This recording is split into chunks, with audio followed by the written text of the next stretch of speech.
I think in a lot of Western contexts, when I think about what it means to love an enemy, it's something like I think about a political enemy, I think about a rival at work, I think about estranged family members. Those are like the concepts that come up with loving one's enemy. But you're working with people, and perhaps you've experienced this yourself, where your very well-being is threatened. In that kind of context, what does it mean to love your enemy? When I think about this question, what comes to mind is something that Dallas Willard has written, which is that God cares less about what we do and more about who we are becoming. And so how does that apply here? Um, our primary goal as Christians, my primary goal in this work is not to love my enemy. My primary goal is to love God and to become who God is calling me to be.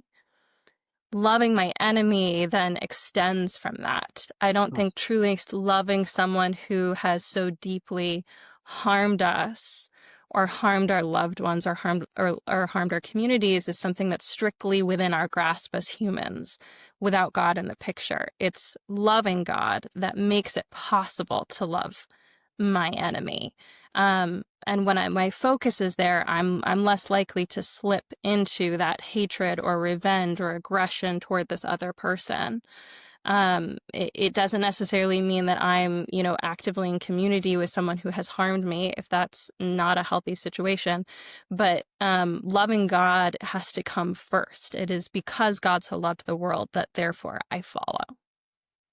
Reverend Munther, how about you? It's a very difficult and challenging question. It's one I would put in the category of words I wish Jesus never said, because they're so hard to follow, yet they're still there. And I think once we consider them seriously, we realize the wisdom and in these words and how much needed they are in our world. They remain difficult to follow, especially, for example, in our context, the context of a genocide, a context of an opponent who is publicly declaring that they seek to eliminate us. And so much killing, so much images that we've seen, that we have witnessed with real threat on a daily basis. How do you translate that into loving the enemy? I think an important element here to remember is that this is not about affections.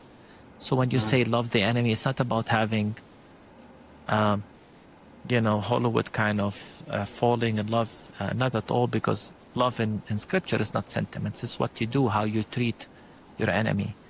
And then we have to consider then the options we have at our hand when faced with an enemy who seeks to harm us.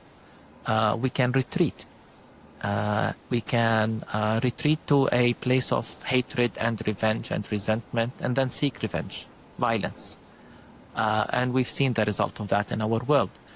We can retreat and isolate and withdraw and say, we cannot change things. And again, this is not what Jesus taught when he said when someone hits you on one side, you don't just look down and withdraw in shame. No, you face and you're willingly endure more pain to restore the relationship.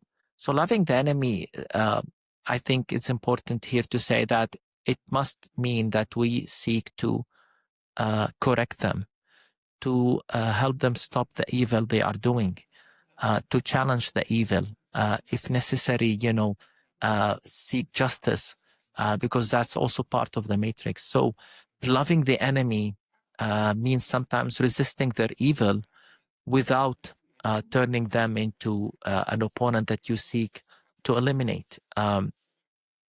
This is something Palestinian theologians have talked a lot about, especially in the Kairos Palestine document, when they talked about it's the commandment. So we must resist evil with good. And so resistance, what many call nonviolence, what we call creative resistance, resisting evil without going to violence or to hatred, is how you love your enemy, by seeking to correct them without necessarily developing emotions of hatred and seeking revenge. It's a very challenging thing to do, but this is what Jesus taught us.